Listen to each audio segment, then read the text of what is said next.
Halo, selamat pagi semua. Hari ini saya mau membagikan pengalaman saya yang sekiranya mirip dengan trouble di mobil teman-teman semua.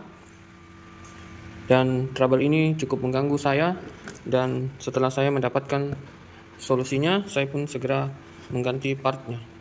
Jadi, beberapa bulan terakhir ini saya sering mendengar bunyi ngorok atau bunyi klotok-klotok, bunyi tek-tek seperti itu di area mesin pada saat mobil dijalankan atau pada saat mobil melakukan angkatan pertama.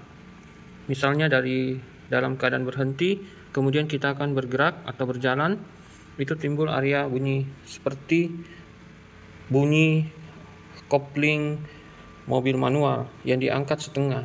Jadi seperti itu, dan itu selain mengganggu telinga kita, polusi suara, tidak nyaman juga karena ada getaran yang kita dapat rasakan. Dan selain itu saya khawatir bunyi tersebut adalah bunyi knocking dari piston dan ring pistonnya. Maksud saya bunyi benturan antara ring piston dengan silindernya. Nah, karena terus mengganggu, saya mencoba berbagai cara, ganti busi, ganti filter udara, ganti oli matic, ganti oli mesin, tapi tetap bunyi. Kemudian saya bawa ke bengkel, beberapa bengkel, dan bengkel tersebut memperkirakan magnetic clutch dari kompresor AC-nya. Namun setelah diperhatikan dengan baik, ternyata auto tensioner ini yang bisa kita lihat warnanya masih mengkilap ini, itu sudah kocak. Jadi dugaan paling besar datang dari komponen ini.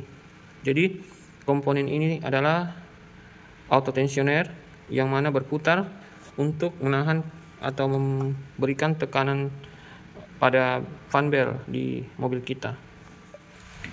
Auto tensioner ini sudah saya ganti, sudah yang baru, makanya warnanya mengkilap seperti ini.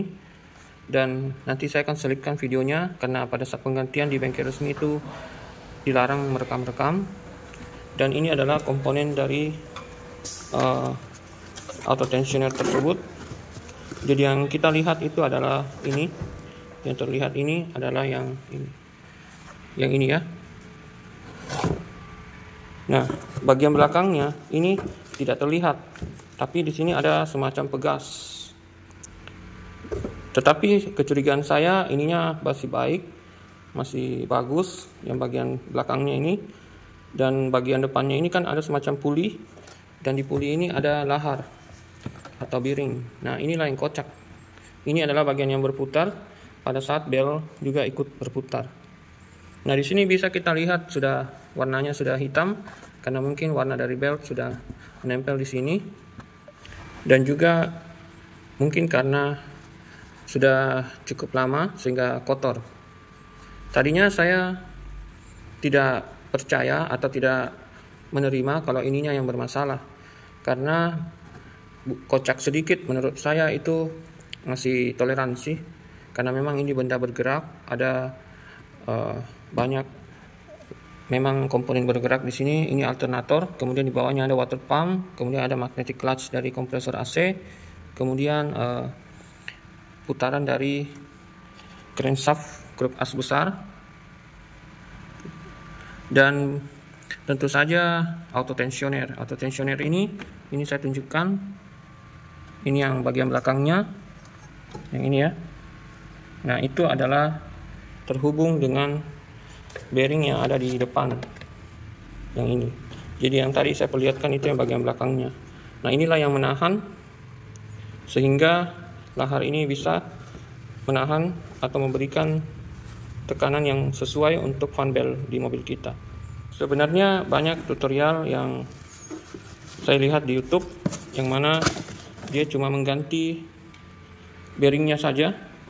Namun karena saya pergi ke bengkel resmi, tentu saja hal itu tidak dapat dilakukan, sehingga saya terpaksa membeli ini satu paket.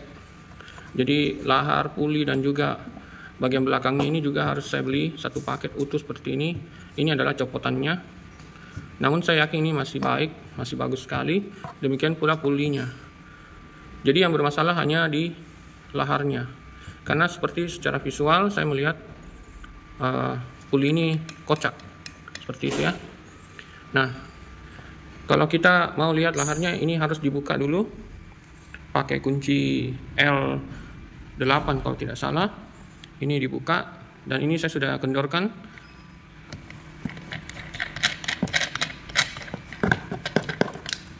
Ini penahannya dan ini pulinya. Nah, puli ini ada bearing di sini ya, ukurannya 6203 kalau tidak salah. Di sini 6203 benar. Jadi banyak saya lihat itu dipukul dari sini atau dipres turun sehingga lahar ini lepas, kemudian dipasanglah bearing baru di posisi sini. Setelah itu ini bisa dipasang kembali di sini dudukannya. Seperti ini. Lalu ditahan dengan baut ini. Maksud saya murnya ya. Nah, setelah ini kita kunci dengan kuat. Nah, ini bisa dipakai kembali. Jadi karena sudah terlanjur beli, ini akan saya jadikan cadangan saja, karena saya yakin ini masih layak pakai. Nanti kalau ada waktu saya akan ganti bearingnya atau laharnya yang tadi saya perlihatkan itu ya. Untuk Honda Brio CBU yang pertama keluar tahun 2012 atau 2013 yang 1300 cc itu kode partnya berbeda dan harganya pun berbeda. Ini saya beli dengan harga 800-an, belum termasuk jasa pasang. Dan kode partnya ini adalah 31170 55A003, tetapi ini made in Thailand. Di bengkel resmi tersebut menyampaikan bahwa saya tidak perlu ragu karena tidak selalu made in Thailand itu palsu. Ada made in Thailand yang memang KW, tetapi banyak supplier sebenarnya. Ada yang made in Japan, ada yang made in Indonesia, tergantung manufacturernya dari mana. Jadi beliau menyampaikan bahwa tidak mungkin bengkel resmi memberikan spare part yang KW ya. Dan saya pasti percaya karena itu dealer atau bengkel resmi. Jadi perbedaan harga antara auto tensioner Brio lama dengan Brio yang keluaran terbaru itu beda jauh. Yang keluaran terbaru justru lebih murah. Demikian pula fan belnya ya.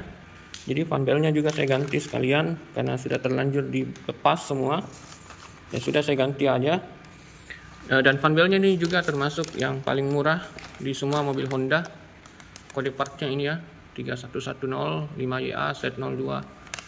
Dan ini harganya 67.000. Dan bisa kita lihat bel ini sebenarnya masih layak pakai. Ini ya. Masih layak pakai. Namun karena sudah terlanjur dilepas, saya pikir langsung saja diganti sekalian karena agak repot jika kita hanya khusus mengganti ini saja dan kita tidak selalu mendeteksi keadaan dari fan bel di mobil kita.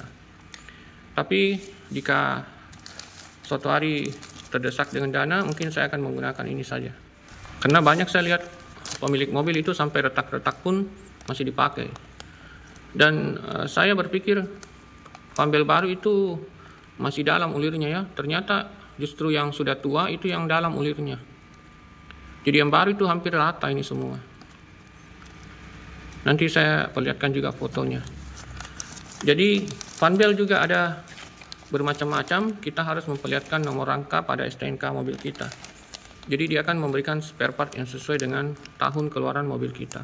Dan kebetulan mobil Honda terbaru justru fan belnya ini paling murah.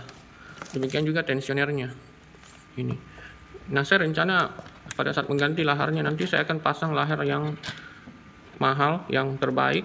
Kalau bisa merek N apa ya, yang 3 huruf itu saya lupa ya, NTC ya, atau Koyo Japan itu bagus. Saya akan ganti ini, saya akan lepas lalu saya ganti. Ini bisa dipakai kembali. Saya juga ingin sharing sedikit proses penggantiannya itu yang walaupun tidak saya videokan, tapi ternyata sangat mudah dilepas fan belnya. Jadi cukup ininya ditarik ke arah kiri atau berlawanan arah jarum jam dengan kunci 17 seperti ini ya. Nah, jadi ini ada kunci 17. Ini kita tarik berlawanan arah jarum jam seperti ini. Otomatis bagian ini akan turun akan turun dan akan sejajar dengan ini. Nah, pada saat itu terjadi, ini otomatis terangkat, jadi ini turun. Pada saat itu belt dengan mudah kita lepas. Nanti saya akan kasih lihat gambarnya, saya gambar skema alur fan beltnya. Dan pada saat ini turun, ini akan sejajar, kita tahan dengan obeng bisa atau besi kecil juga bisa ya. Jadi ini pada saat sejajar akan tertahan di sini. Karena ini adalah bagian yang tidak bergerak, bagian belakangnya. Dan bagian belakang ini akan ditahan oleh dua baut. Ini baut yang bawah dan ini baut yang atas. Jadi di bagian ini juga sebenarnya ada pegas yang sangat keras, yang nyaris tidak bergerak. Kita harus menggunakan kekuatan besar untuk memutar ini supaya beltnya bisa terlepas. Jadi fungsinya ini adalah menjaga tekanan atau tensioner dari putaran fan belt. Yang saya mau sharingkan ini, saya sungguh tidak menyangka part inilah yang harus saya ganti. Untungnya harganya masih di bawah 1 juta. Kalau yang Brio CBU itu 1.600.000 lebih, belum termasuk jasa pasang dan belum termasuk beltnya. Beltnya juga agak mahal. Kalau tidak salah 200 ribuan, sedangkan ini hanya 67.000. Di satu sisi saya senang juga karena terjangkau harganya. Tapi di sisi lain termasuk tensioner ini yang lebih terjangkau harganya, itu saya juga pikirnya harga itu berbanding dengan kualitas. Jadi mungkin karena itulah kenapa tensioner ini cepat sekali sudah kocak ya, dan juga beltnya cepat sekali terkikis aus. Tetapi jika saya sudah mengganti lahar puli ini dengan yang bagus, saya yakin ini bisa berfungsi dengan baik kembali. Bunyi tersebut seperti yang saya sampaikan di awal video sangat mengganggu bagi teman-teman yang memiliki masalah yang sama, tidak nyaman dengan suara tersebut. Itu bisa konsultasikan ke bengkel AC atau bengkel langganan maupun bengkel resmi, apakah memang juga terjadi kerusakan pada auto tensionernya ini. Itu saja sharing saya untuk hari ini. Selebihnya saya perlihatkan harga-harga dari belt berbagai jenis Brio berdasarkan tahunnya, dan juga auto tensioner dari Honda Brio yang CBU. Sekian video dari saya, semoga teman-teman bisa mendapat manfaatnya dan bisa membantu jika teman-teman mengalami masalah yang sama. Jika teman-teman ingin menghemat dana, tidak perlu beli tensioner ini, cukup ke bengkel saja, kemudian ganti laharnya saja ini. Tetapi saran saya, selain mengganti laharnya, belilah juga fan beltnya atau V-beltnya ini. Ini juga harganya tidak seberapa. Mumpung dalam keadaan terbuka, kita sekalian aja ganti beltnya. Terima kasih atas perhatian teman-teman semua sudah menonton video saya. Sampai jumpa di video saya berikutnya.